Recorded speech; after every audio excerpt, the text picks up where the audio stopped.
Welcome to Terrorific, the place where it's perpetually spooky season. I'm your host, Brandon O, and we made it. Episode 1, debut, humble beginnings, all that jazz. So first and foremost, thanks for pressing play. I hope it's not just a one-time occurrence, but, I guess we'll find out soon enough, huh? If you're not already following the show on Instagram, that handle is at Terrorific Podcast. So follow for episode previews, movie recommendations, and more. But yeah, I guess I should start off by talking a little bit about myself and how this whole enterprise came to be. So I've been a horror movie buff for the last 15 years or so. And prior to that, I did not fuck with scary movies whatsoever. Like they terrified me. I was a child, I guess, so that makes sense.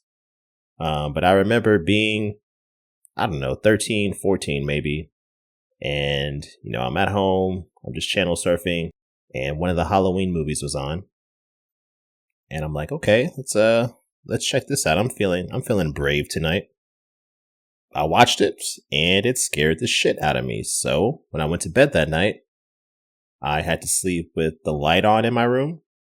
And I had this incredibly vivid nightmare where I remember waking up and I was still in my room and my light was still on. But I look over to my right and just crouching by my bed soundlessly was Michael Myers in that fucking mask, just staring right at me. And of course, I jolt awake immediately, hop up. I think I ran to my mom's room.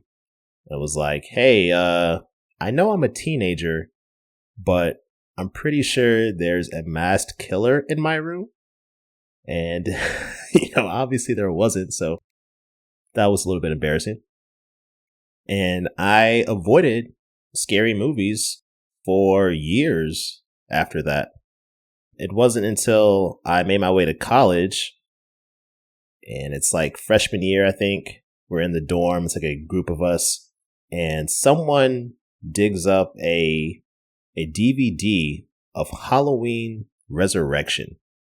I don't know why they had this, why they bought it to begin with, but this person had a copy of Halloween Resurrection. And if you've never seen Halloween Resurrection, I'll just say this. One of the stars of that movie was Busta Rhymes. And that should tell you all you need to know about the quality of Halloween Resurrection. I think it has a 10% rating on Rotten Tomatoes or something like that. But I'm going to read here direct quotes that were said by Busta Rhymes' character in Halloween Resurrection. So here's a few excerpts, if you will.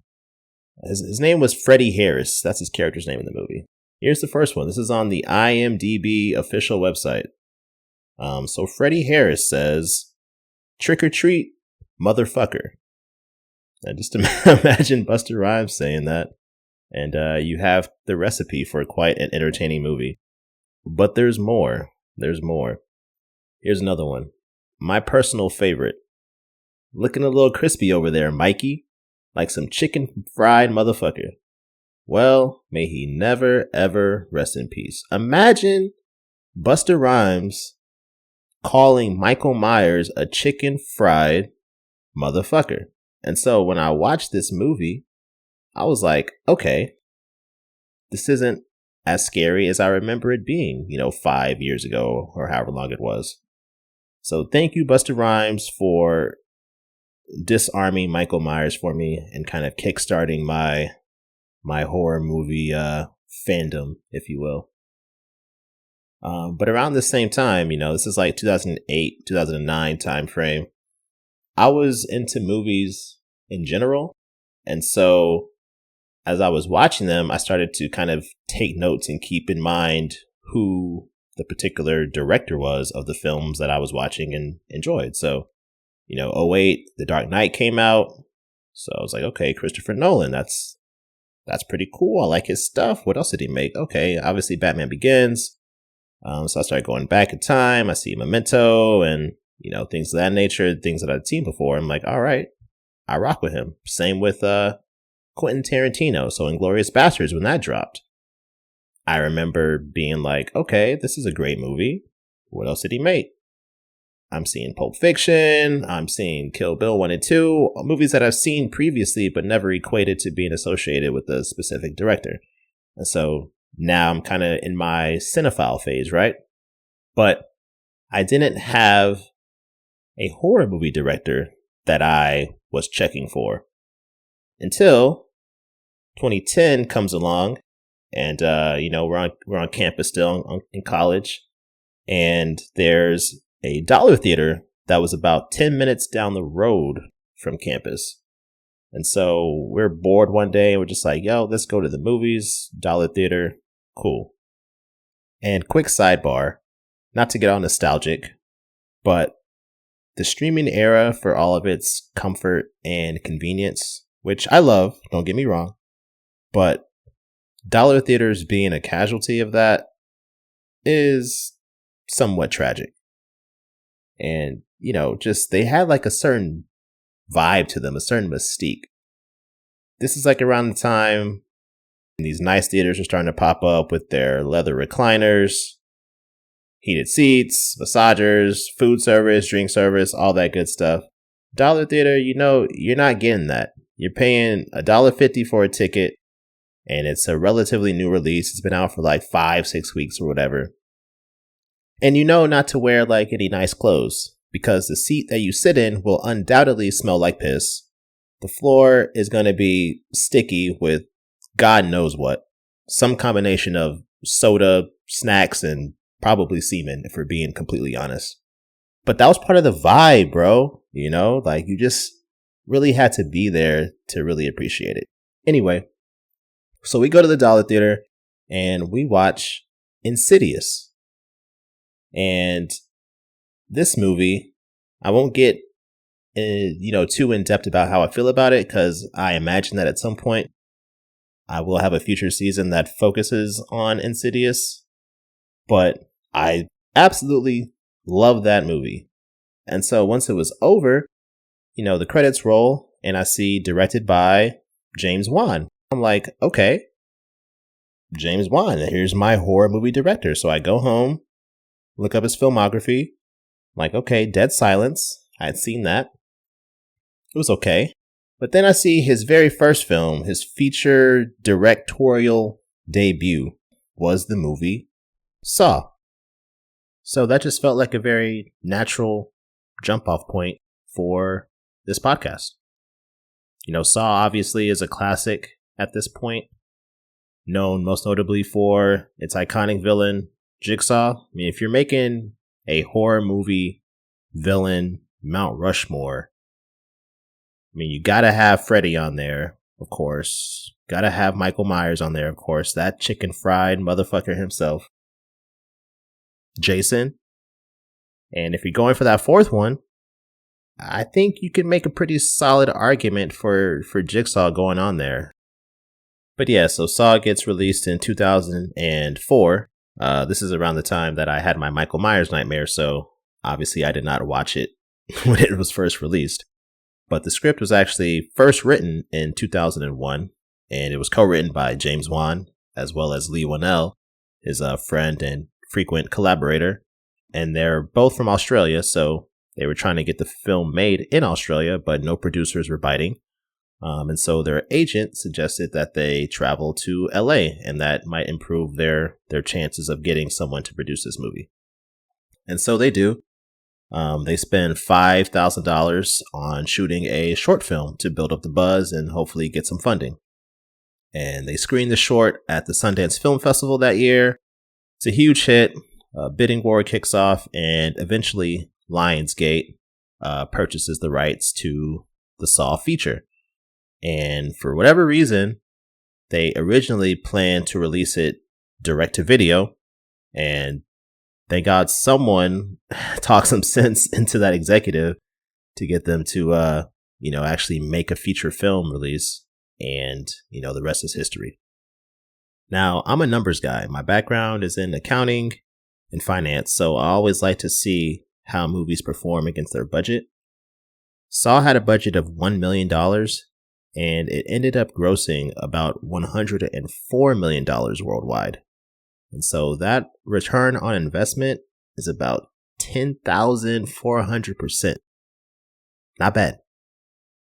But despite being so financially successful, and despite being a film that has become like a cultural staple almost, you can't think of horror without thinking of Saw.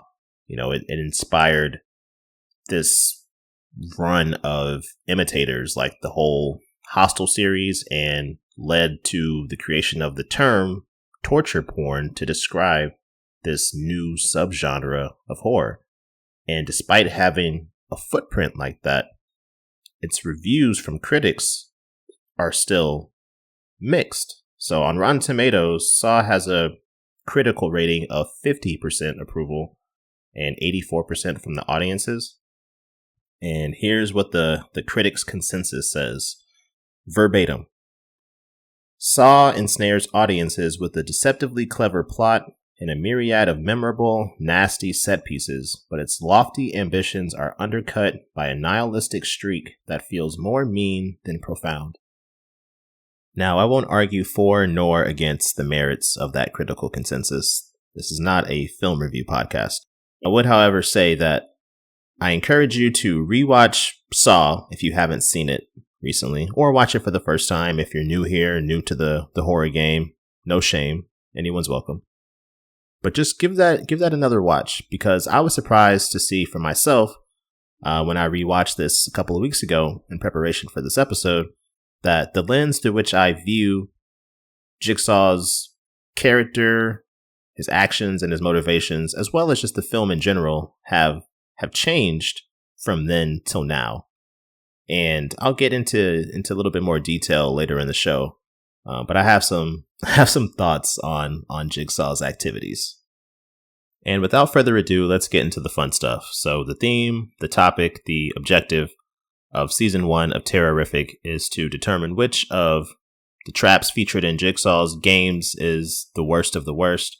I'll be going through all 10 films, trap by trap, giving a breakdown, a detailed analysis of how each trap ranks in that specific film, and then the winner for that film will then advance to take on the winner from the next film, so on and so forth until we determine number 1. I'm not going to do a ranking of all the traps, top to bottom, but if you want to, I would love to see the list. Obviously, from this point forward, there will be spoilers abound, so spoiler alert. Alright, so I counted a total of 6 traps in the first Saw film. So kicking us off, at number 6, we have the dude who is strapped to the drill chair. So just to set the scene, we have Detective Danny Glover, aka Detective I'm Too Old for This Shit. He and his partner, Detective Singh, they tracked down some leads, were able to find out Jigsaw's staging area, his hideout, and without a warrant, because they used some inadmissible means and evidence to go find this area to begin with, they break into the little dilapidated warehouse kind of setup, and there's a tarp, and underneath this tarp is a dude with his mouth taped, and he's strapped to this device that has 2 drill bits on either side of his head. At this point, they hear a lift elevator indicating that Jigsaw is on the way up. So they're like, hey guys, let's get the drop on him and we're going to hide. Now, imagine old ass Danny Glover trying to crouch somewhere and hide as he as he struggles to bend his knees. Jigsaw shows up. They get the drop on him, and he forces them to make a choice between capturing him or saving this dude strapped to this drill chair, which Jigsaw has now just started. So the drill bits are slowly inching toward this dude's head, and hijinks ensue. Now, the reason I have this ranked last in this film is because while I imagine taking 2 drill bits to the temple would be painful, it would probably be over relatively quickly, is my assumption. So compared to some of the other traps on this list, I think it's a quicker exit, so less impactful. At number 5, we have the bathroom prison. The bathroom prison is, of course, the main set piece for the entire film. That's where we find our two lead characters. Outside of flashbacks, they never leave this location. So Dr. Lawrence Gordon and Adam, those are our two guys chained by their ankles on opposite ends of the room. And in between them is the quote unquote dead body, dead from an apparent self-inflicted gunshot wound with a pistol and tape recorder in either hand. Dr. Gordon is given approximately 8 hours to kill Adam in order to win the game and earn his freedom. If he fails to do so, his wife and daughter will be killed and he will be left there trapped to rot for eternity. Yikes. Those are high stakes. I can't deny that. And the mental or psychological trauma of the thought of having to kill someone in order to save yourself and all your loved ones, that's definitely something that can't be discounted. However, the sheer amount of time that was given to complete this game, I mean, they have a full workday, right? So you have time to think about different ways to escape, or as they devise in the movie, a way to kind of trick the observer to see if you can escape. So they just had more opportunity to come up with ways to skirt around the actual rules of the game or whatever. And so because of that, I have to deduct some points for the lack of, dire circumstances, relatively speaking. Coming in at the number 4 spot, we have the reverse bear trap. So earlier I mentioned how James Wan and Lee Wanell shot a low-budget short film in order to secure funding for the production. Well, this is the scene they used for that short film. It opens with the character Amanda. She wakes up with this metal contraption locked to her head, and she's strapped to a chair, and then a TV cuts on, and this is where we see the first appearance of the iconic puppet that is now known and associated with this entire franchise, right? Billy the puppet. And Jigsaw, via this puppet, explains that there's a timer attached to this device on Amanda's head, and once it, expires, her jaws will be ripped open. He further explains that the key to unlock this contraption is hidden in the stomach of Amanda's dead cellmate. So once the game kicks off, she gets up, goes over there. The timer's going fast. I think it's like a minute on the clock. She grabs a knife, ready to, get to work, hesitates briefly. But then at that point, this dude wakes up. He's not actually dead. So she has to slice through the stomach of a living man to get this key. And she's able to get the trap off her head before the time expires, becoming the first and only known survivor of Jigsaw's games up until that point. Well, if you're that dude who was on the ground getting his stomach sliced open while still alive, I would imagine that you would probably rank this as your number 1 worst trap. But I'm looking at it from the perspective of the active game participant. And so for Amanda, compared to like the drill bit guy, she has to kill somebody. So there's more stakes there. And then comparing that with the bathroom prison, just the time factor, 1 minute versus 8 hours, having to decide, okay, am I going to kill another person or have my head ripped open? That's a pretty tough position to be in. And yet, not quite as tough as the position of the dude in our number 3 spot, which I'll refer to as Zeb's dilemma. Zeb was an orderly that worked in the same hospital as Dr. Gordon, one of the lead characters trapped in the bathroom prison. And Jigsaw manages to incapacitate him, claims to poison him, therefore blackmailing him into this indentured servitude. For Zeb's game, he has to be the one to kidnap and restrain Gordon's family. And if Gordon fails to kill Adam within his 8-hour time allotment, then Zeb is then tasked with killing Gordon's family in order to receive the antidote to his poisoning. I have this ranked as the third worst trap in the first Saw simply because of the collateral damage. Harming innocent people immediately raises the stakes. Harming innocent children immediately raises the stakes even higher than that. But I still am looking at this through the lens of the active game participant. And so I can't make too heavy of an assumption that harming innocent people would have an adverse effect on Zeb particularly. And so I'm hedging that slightly by putting it at number 3. But no innocent lives were involved in these final 2 traps. So coming in at number 2, we have the candle guy. It's heavily implied that he suffers from Munchausen syndrome. And so Jigsaw takes it upon himself to say that if you want to pretend to have this malady, I will give you a real malady to suffer from. So he wakes up in the middle of a room. In this room is a safe. Within that safe is a key, and the combination to the safe is written somewhere on the surrounding walls.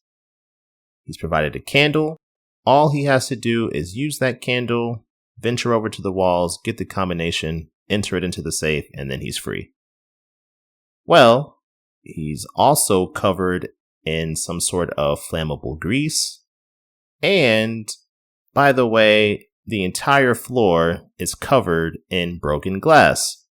So, if he can manage to crawl through this broken glass without shaking the candle to the point that some ember flies off and lights him ablaze, then he'll escape. Easy, right? I mean, what the fuck, bro? Like, Jigsaw is so mad at a dude who's pretending to be sick that he decides the only way to atone for this behavior is to wade through broken glass in advance of being set on fire and burned alive. I mean, there's overreactions, and then there's this. And yet, this is still not the number one overreaction in the movie, because the number one overreaction takes place with our number one trap, the barbed wire guy. So barbed wire guy had previously attempted suicide, which Jigsaw took very, very personally. And so for his game, he was confined within a basement. The door to the basement was propped open, but it was rigged to a timer for like an hour or two. And once this timer expired, then the door would slam shut, unable to be unsealed from the inside. And so this man, he's on the opposite side of the room. And in order to reach the door, he must make his way through this jungle of barbed wire. Let's just call it for what it is. Like, this dude had absolutely no chance of escape. Whenever the cops came to investigate the crime scene later, because obviously he failed, the medical examiner said that there was traces of stomach acid on the floor. Like, that's how deeply this razor wire cut into this man. Jigsaw clearly had a vendetta. He was using this dude as an example. And I mean, shit, like dying because you have stomach acid leaking out of you. I don't know about you, but to me, that has to take the top spot as the worst trap in the first Saw film. But it brings up a larger point, which I kind of alluded to earlier, regarding Jigsaw's character and his motivations for why he's doing the things that he does.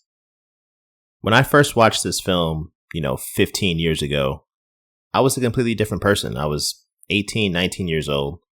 And at that time in my life, I was a very, very self-righteous person. I used to get so mad at people and hold grudges indefinitely if they did anything that went against my personal code, or they behaved in a way that I felt was wrong, or that I wouldn't have behaved myself in that same situation. And so viewing the character from that lens at that particular moment in time, while obviously torturing people and directly or indirectly killing people is wrong, at a base level concept of trying to fight injustice, I could identify with that to a certain extent. But as I continue to go through life, I realized that self-righteousness was really just a symptom of narcissism. And as I encountered people who I considered to be narcissists within my own life, I started to ask myself, is that how I am as well? And if so, fuck that. That is not how I want to be. And so that forced me to go through this period of introspection and ultimately maturity to reach a point where now, if someone behaves in a way that I disagree with, or I wouldn't do myself in that same situation, it's not my position, my role to judge them in any capacity for living their life the way that they want to do so, as long as it's not infringing upon me, my loved ones, or hurting anyone, risking anyone's lives. If you want to do that, then that's you. You can live with the consequences. It does not affect me. So as I watched this film a few weeks ago, now as a grown man, having gone through this maturation process, I'm starting to see Jigsaw a little bit differently. Like, he's a character who's terminally ill. Okay, he has an inoperable frontal lobe brain tumor or something along those lines. And there's a scene in the film where Jigsaw is laying in his hospital bed. He's pretending to be asleep. And Dr. Gordon is in there with his resident physicians, using Jigsaw's case and his diagnosis as a teaching moment. And so while he's speaking about it, he's not speaking about Jigsaw as if he's a person. He's talking about him as if he is a medical case. Which, if you're teaching someone this, it makes sense to me. But Jigsaw gets so mad about that and feels like this dude does not treat him with enough care and compassion, and makes it his personal vendetta to ruin this man's entire life. He kidnaps this man's wife and daughter, forces the orderly to kill them or die himself, because he's mad that he wasn't given enough compassion. He forces this dude to cut off his own foot because he was mad that he was not given enough compassion. How petty, how childish, how narcissistic does a person have to be to think that they deserve this level of consideration, and if they don't receive that, well, then everybody can just burn in hell? That was wild to me, and it was even wilder to me that I didn't see it from that same vantage point however many years ago. At the end of the day, narcissists are often delusional, and I feel like Jigsaw deluded himself into thinking that his reasoning for putting people through these games was to prove that people are inherently selfish and will resort to their base instincts for self-preservation and survival. He wanted to prove that somehow he was better than them, when in reality, that's nowhere near the case. And it's impossible for him to see that because he's so blinded by his own self-righteousness. He was blinded by his own God complex. Once he received his diagnosis, it became clear that he felt like he lost a sense of control. And so in order to regain that feeling of control, he started putting these people whom he felt wronged him into situations where they had no control. He was the master of their future, essentially.